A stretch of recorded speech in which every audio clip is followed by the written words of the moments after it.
कसे आहात सगळे मजेत ना? मी रोहिणी स्वागत करते तुमचं आणखीन एका नवीन व्हिडिओमध्ये।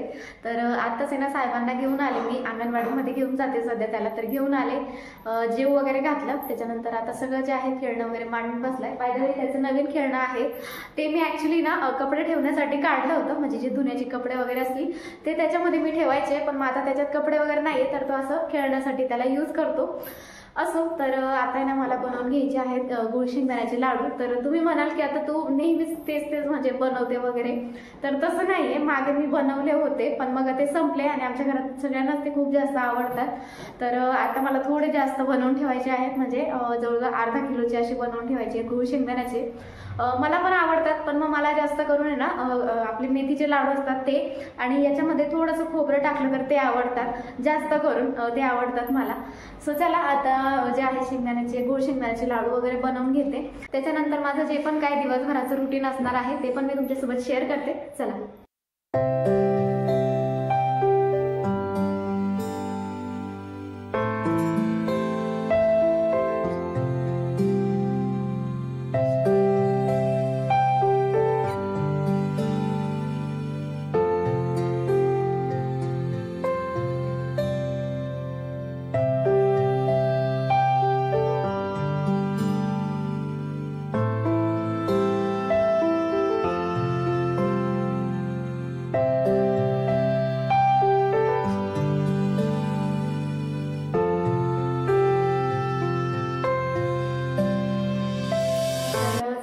लाडू वगैरे बनवून झाले आणि त्याच्यानंतर ना आरूला जरा झोपवलं, आणि त्याला झोपवता ना मला स्टूल करायला लागलं। त्याच्यामुळे मी पण जरा वेळ म्हणजे नॉर्मल अशी झोपली होते 5-1 मिनिटं, कारण सवय झाली तर भयंकर असा त्रास होतो, आणि पूर्ण जरी झोप झाली नाही तरी पण चिडचिड वगैरे नाही का, डोकं वगैरे दुखायला लागतं।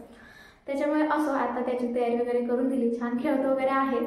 तर बघा, मी तुम्हाला मागच्या व्हिडिओमध्ये म्हटले होते की मी तुमच्याशी जो किचन क्लिनिंग स्प्रे आहे जो की मी बनवलेला आहे तो तुम्हाला दाखवणार होते मी, तो तुमच्यासोबत शेअर करणार होते कसं काय बनवला, कसं काय ते वर्क करतं, आणि मी भरपूर दिवसापासून ते वापरले पण आहे।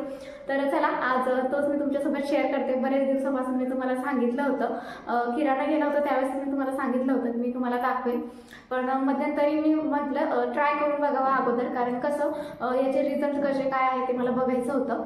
त्याच्यामुळे मी ते जवळजवळ 1-1.5 महिना ट्राय केला आणि मला त्याचे रिझल्ट जे आहेत ते खूप छान वाटले। तर चला आता काय आहे ते पण तुमच्यासोबत शेअर करते। चला आता आपल्याला जो किचन क्लिनिंग स्प्रे बनवायचा आहे त्याच्यासाठी ना मला अशी एक स्प्रे बॉटल लागणार आहे। तर माझ्याकडे स्प्रे बॉटल नव्हती, आणि हे जे म्हणजे कॉलिन आहे ते माझ्याकडे थोडंच होतं, आणि कॉलिनची बॉटल ही थोड्या दिवसात खाली होईलच। तर त्याच्यामुळे म्हटलं आता कॉलिन हे जे उरलेलं कॉलिन आहे ते मी दुसऱ्या बॉटलमध्ये काढून घेते, आणि ही जी कॉलिनची बॉटल आहे तीच मी ते स्प्रेचं लिक्विड आपण बनवणार आहोत ते ठेवण्यासाठी यूज करते म्हटलं। जर तुमच्याकडे अशी खाली स्प्रे बॉटल असेल तर तुम्ही त्याच्यामध्ये टाका, पण माझ्याजवळ नव्हती, मग मी हे जे कॉलिन उरलेलं होतं थोडं ते दुसऱ्या बॉटलमध्ये ट्रान्सफर केलं। तर जे उरलेलं कॉलिन होतं ते ना मी एका छोट्या बॉटलमध्ये काढून घेतलं, आणि त्याच्यानंतर ही जी स्प्रे बॉटल आहे खाली उरलेली, तर हिला मी छान जी कॉलिनची बॉटल आहे तिला ना छान आता मी क्लीन करून घेतली आहे। आणि त्याच्यानंतर त्याची जी ही वायर आहे ना थोडी मोठी होती, त्याच्यामुळे मी त्याला थोडी कट करून घेतली, कारण कॉलिन पण स्प्रे करताना ना त्याच्यामध्ये असं म्हणजे हे होत नव्हतं, ते प्रॉपर येत नव्हतं नळीतून, अशी जी नळी आहे ती खाली अशी टच व्हायची, त्याच्यामुळे ते वरती येतच नव्हतं कॉलिन, किंवा जर लिक्विड आता त्याच्यामध्ये बनवलं। त्याच्यामुळे मी काय केलं ना साईडने जे आहे ती नळी थोडीशी कट करून घेतली, आणि त्याच्यानंतर तिला पण व्यवस्थित क्लीन करून घेतली। आणि आता आपल्याला ते किचन क्लिनिंग स्प्रे बनवण्यासाठी काय काय सामान लागणार आहे ते मी तुम्हाला दाखवते। इथे ना मी सगळ्यात पहिले घेतलेलं आहे लिक्विड डिशवॉशर। तर तुम्ही कुठल्याही ब्रँडचं घेतलं चालेल, मी हे कॉम्बो सेटमध्ये घेतलं होतं आणि त्याच्यातच मला हे भेटलं होतं, सो मी तेच यूज करते। आणि त्याच्यानंतर इथे घेतलेलं आहे 1 ग्लास पाणी, आणि बाजूला आहे विनेगर। आता याच्यात पण तुम्ही कुठलंही विनेगर घेतलं चालेल, माझ्याकडे हे होतं, मी तुम्हाला मागे पण दाखवलं होतं, तर हे मी यूज करणार आहे। तर आता सगळ्यात पहिले ना मी अशी एक छोटी वाटी घेतलेली आहे, तुम्ही कुठलंही माप हे करू शकता वाटीच्या साह्याने किंवा काय। इथे मी मला थोडंच बनवायचं आहे, त्याच्यामुळे मी अशी छोटं एक वाटी घेतलेली आहे। त्यात आपल्याला घ्यायचं आहे 1 वाटी पाणी। त्याच्यानंतर आता पहिले मी हे बॉटलमध्ये टाकून घेते, नंतर आपल्याला घ्यायचं आहे आता 1 वाटी मी पाणी घेतलेलं आहे, तर आपल्याला अर्धी वाटी आपल्याला विनेगर घ्यायचं आहे। हे जे प्रिकॉशन आहे ते तुम्हाला काळजीपूर्वक घ्यायचं आहे, जे काय नाही का 1 वाटी पाणी आणि अर्ध जे आहे अर्ध्यापेक्षा कमी जरी घेतलं जे काय व्हाईट व्हिनेगर आहे तरी चालेल, पण जास्त घेऊ नका. त्याच्यानंतर मी इकडे जे आहे ते लिक्विड डिशवॉश टाकला आहे. तर त्याचे मी जे आहे म्हणजे शूटिंग चालू करायलाच विसरले आणि मी ते टाकलं होतं. तर मी ना हे 2 चमचे टाकलेलं आहे याच्यामध्ये. तर तुम्ही पण ते 2 चमचे टाका. ॲक्च्युली मी शूटिंग म्हणजे चालू करायचंच विसरले, त्याच्यामुळे ते झालं. तर तुम्ही जर बनवत असाल तर त्याच्यामध्ये 2 चमचे टाकायचं आणि याला जे आहे छान मिक्स करून घ्यायचं आहे, जेणे म्हणजे एकजीव झालं पाहिजे ते. आता हे जे डिशवॉश म्हणजे लिक्विड असतं ते थोडं खाली चिटकून बसतं, तर त्याला जे आहे चांगलं शेक करायचं म्हणजे ते छान एकजीव होईल. आणि हे बघा त्याचा असं नॉर्मल असं थोडा म्हणजे एकदम थोडासा असा पोपटी टाईप रंग दिसायला लागला आहे, जास्त डार्क नाही, कुठे कुठे असा पोपटी दिसतोय. तर तसं आपल्याला जे आहे ते लिक्विड बनवून घ्यायचं आहे. तुम्हाला दिसत आहे स्क्रीनवर त्या पद्धतीने. तर हे जे आहे व्हिडिओमध्ये कदाचित थोडं वेगळं दिसत असेल. हे ना रेडी आहे आपलं किचन क्लिनिंग स्प्रे. आता याला ना मी तुम्हाला यूज करून दाखवते. आता किचन क्लिनिंग स्प्रे आहे म्हटल्यावर किचनसाठीच आहे आणि खूप मस्त उपयोगाचा आहे. अगोदर मी पुसला होता, पण तुम्हाला ना मी आता पुसून दाखवते, स्प्रे करून दाखवते. आणि अगोदर माझ्याजवळ आहे ना बॉटल होती, पण मग त्याच्याने कसं एवढं प्रॉपर नाही व्हायचं, पण मग आता स्प्रेने छान होतंय. तर मला पण खूप जास्त आवडलं ते. आणि याच्याने ना खूप छान असं इझिली किचन जो आहे तो क्लीन होतो आणि गॅस जो आहे तो खूप मस्त असं चमकायला लागतो डायरेक्ट. तुम्ही एकदा नक्की ट्राय करून बघा. आणि याच्याने जो आहे तो आपला किचन किंवा किचन ओटा किंवा गॅस ओटा जो आहे तो खूप छान चमकायला लागतो. आणि जे काय चिकट वगैरे डाग असतात फोडणीचे वगैरे ते सुद्धा ते व्यवस्थित क्लीन करतं. आणि एक म्हणजे असं वास वगैरे सुद्धा येत नाही या लिक्विडचा.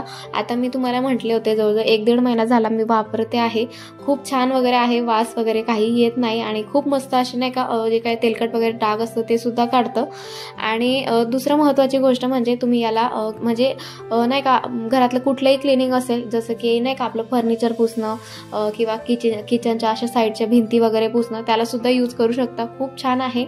आणि त्याच्यामध्ये पण 2 in 1 सांगायचं झालं तर त्याच्यामध्ये ना मी सिंकला सुद्धा हे वापरून पाहिलेलं आहे. जो काय आपला बेसिंग असतो तो सुद्धा हे इतकं छान चमकवतं ना, जसं आपले रेग्युलर भांडे असतात जसं की आपण घासतो वगैरे त्याच्यानंतर ते चमकायला लागतात, सेम त्याच पद्धतीने जो काय आपला बेसिंग असतो चिकट वगैरे झालेला ते सुद्धा हे व्यवस्थित क्लीन करतं. बेसिंग असतो तो आपण घासायला घेतो, तर सगळं भांडे वगैरे आवरल्यानंतर आहे ना आपण लास्टमध्ये ना आपला जो बेसिंग असतो तो घासायला घेतो. तर सगळ्यात पहिले काय करायचं ना, हा जो स्प्रे बनवलेला आहे तो छान मारून घ्यायचा सगळीकडे. त्याच्यानंतर साबण जे काय आपण लिक्विड नाही का भांडे घासण्यासाठी वापरतो ते घ्यायचं आणि छान जे आहे याला घासून काढायचं. आणि इतके भारी निघतात ते, तुम्ही बघू शकता रिझल्ट. खूप छान असं क्लीन होतं ते. मला तर खूप जास्त आवडतं. असं नव्यासारखंच डायरेक्ट जे आहे ते चमकायला लागतं बेसिंग. आता तुम्हाला माझ्या बोलण्यामधून थोडं हे वाटत असेल, पण तुम्ही एकदा हे बनवून नक्की ट्राय करून बघा. खूप छान असा चिकट वगैरे जो काय बेसिंग आपला झालेला असतो तो सुद्धा हे डाग काढतो. विनेगर हे खूप भारी आहे क्लिनिंगसाठी. तुम्ही माझ्या व्हिडिओमध्ये पाहिलं असेल, मी खूप वेळेस क्लिनिंगमध्ये त्याला यूज करत असते. फ्रीज क्लिनिंग असेल किंवा कुठल्याही गोष्टी, तर मी ते जास्त करून वापरते. खूप छान ते असं क्लीन करतं वगैरे. तर चला मंडळी, आता मी मस्तपैकी जी आहे मेथीची भाजी सोडून घेतली. कालच बाजारातून आणली होती आणि आज ना मला मस्त असे मेथीचे पराठे बनवून घ्यायचे. हिवाळा चालू झाला म्हणजे या पराठ्यांची वगैरे आठवण येते. सीजनल जे आहे ते केलंच पाहिजे खरंच. तर म्हटलं आज मस्त असे ना मेथीचे पराठे बनवावं. खूप दिवस झाले मी बनवलेच नव्हते, म्हणजे मेथीची भाजी वगैरेच बनवणं व्हायचं. नाशिकला असताना बनवले होते, लास्ट टाईम आठवत नाही आहे, म्हणजे नाशिकला असतानाच बनवलं एवढं आठवतं आहे मला. तर म्हटलं चला आज बनवावं. तर मेथी जी आहे ती पहिले सोडून घेते. आणि इथे ना मी मेथी सोडताना फक्त जे त्याची अशी खालची जी पानं आहेत ती घेते, बाकीची देठ वगैरे घेत नाही, कारण ते खाताना वगैरे अशी कचकच लागतात, काड्या वगैरे लागतात त्याच्यामुळे फक्त जे आहे ते खालची अशी पानं वगैरे घेते. आणि चला जी काही रेसिपी आहे ती पण तुमच्यासोबत शेअर करते. माझी मम्मी म्हणजे माझी आई बनवायची त्या पद्धतीने. तर चला आता पहिले जे आहे सगळी जी मेथी जी आहे त्या अशा पद्धतीने सोडून घेते. फक्त त्याचं देठ वगैरे नाही का पानं वगैरे आहेत ती काढून घेते. आता जे आहे मी सगळी भाजी वगैरे सोडून घेते व्यवस्थित बघून वगैरे. आणि चला रेसिपी वगैरे जी काय आहे ती तुमच्यासोबत शेअर करते. तर येताना आहे ना यांनी भेळ आणली होती आणि त्याच्यामुळे सगळ्यांनी आम्ही जे आहे पहिले भेळचा जो नाश्ता करून घेतला. त्याच्यानंतर जे आहे मी स्वयंपाकाला लागले. तर सगळ्यात पहिले ना मी इथे एक मोठी वाटी घेतलेली आहे मेथी, जी की मी बारीक अशी कट करून घेतली. पहिले धुतलेली नव्हती मी, तर आता पहिले त्याला धुवून घेते आणि त्याच्यानंतर जे आहे ते मी जे काय पीठ मळायचं आहे ते भांड्यात टाकते. आणि त्याच वाटीने घेतलेलं आहे मी गव्हाचं पीठ, 1 वाटी गव्हाचं पीठ आणि 1 वाटी घेतलेली होती मी अगोदर मेथी. त्याच्यानंतर याच्यामध्ये मी टाकणार आहे 3 चमचे जे आहे बेसन टाकणार आहे. त्याच्यानंतर याच्यामध्ये टाकणार आहे मी 3 चमचे ज्वारीचं पीठ. नंतर याच्यामध्ये मी टाकणार आहे थोडीशी कोथिंबीर, जी की मी छान अशी बारीक कट करून घेतली धुवून वगैरे. त्याच्यानंतर बारीक कट करून घेतलेला थोडासा कांदा. कांद्याने जे आहे मेथीच्या पराठ्यांना आहे ना चव खूप छान येते आणि खास करून कांदे स्पेशल जर असेल तर त्याच्यामध्ये कांदे आवर्जून टाकले जातात. त्याच्यानंतर मी इथे एक वाटण घेतलेलं आहे. त्याच्यामध्ये मी काय केलं आहे ना, म्हणजे ठेचून घेतलं आहे मी ते खलबत्त्यामध्ये वाटण घेतलेलं आहे. त्याच्यामध्ये मी घेतलेलं आहे हिरवी मिरची, लसूण, जिरं हे ना मी छान खलबत्त्यामध्ये ठेचून घेतलंय आणि ते मी आता टाकते. थोडंसं जवळजवळ 1-1.5 चमचा असे टाकलेला आहे. नंतर मी याच्यामध्ये टाकलेला आहे लाल चटणी आणि हळद. तर लाल चटणी मी थोडीच टाकली कारण अगोदरच मी हिरवी मिरचीचा जो ठेचा आहे तो टाकलेला होता त्याच्यामुळे, आणि आरू खातो म्हणून मी थोडं कमीच करते.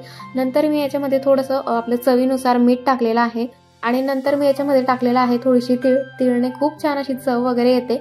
नंतर मी याच्यामध्ये टाकलेलं आहे थोडेसे ओवा, डायजेशनसाठी छान राहतं ते. हातावर पहिले चोळून घेतल्या आणि त्याच्यानंतर टाकल्या, छान वास वगैरे येतो त्याचा.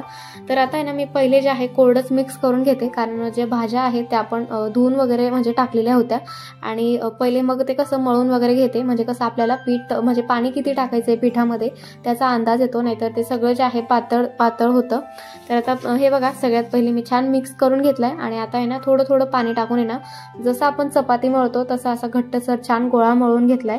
आता हे बघा छान मळून घेतलंय. त्याच्यानंतर याच्यामध्ये ना मी 2 चमचे तेल टाकलेलं आहे आणि याला तेलाने परत जे आहे छान मळून घेते आणि याला आहे ना आपण 5 मिनिटं मुरण्यासाठी ठेवणार आहोत, जेणेकरून ते छान असं हे होईल, जे काय आपण पदार्थ टाकलेला आहोत ते सगळं असं मुरेल वगैरे.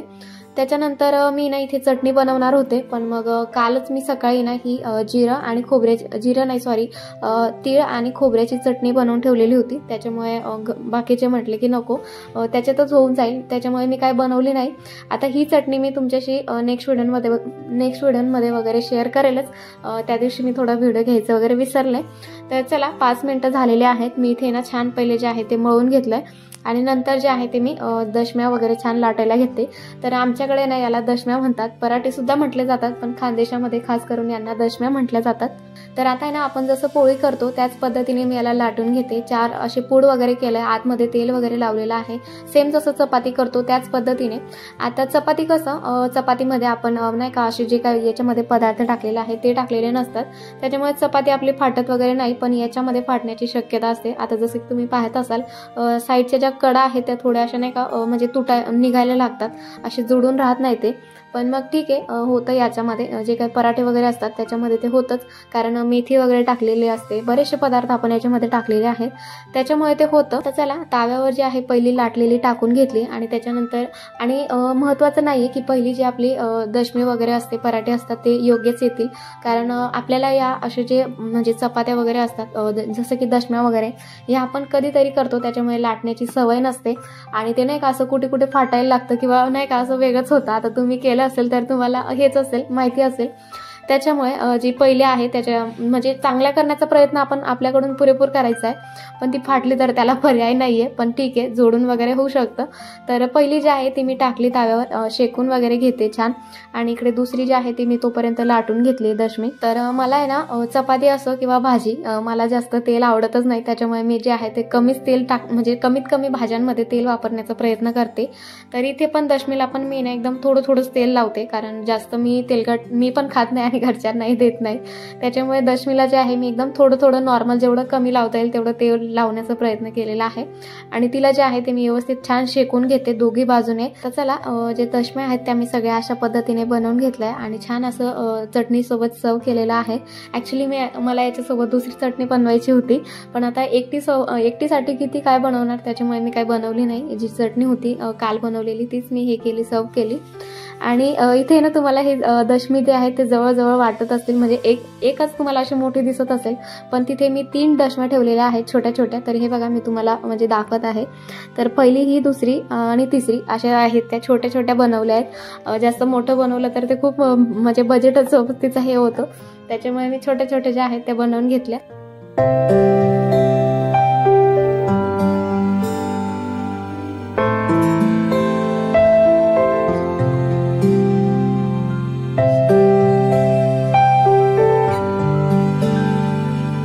चला जेवण वगैरे झाली छान. आणि अगोदर जे आहे ते आरूच्या पप्पांनी भेळ आणलेली होती, नाश्ता वगैरे झाला होता, त्याच्यामुळे एवढी कुणालाच भूक नव्हती.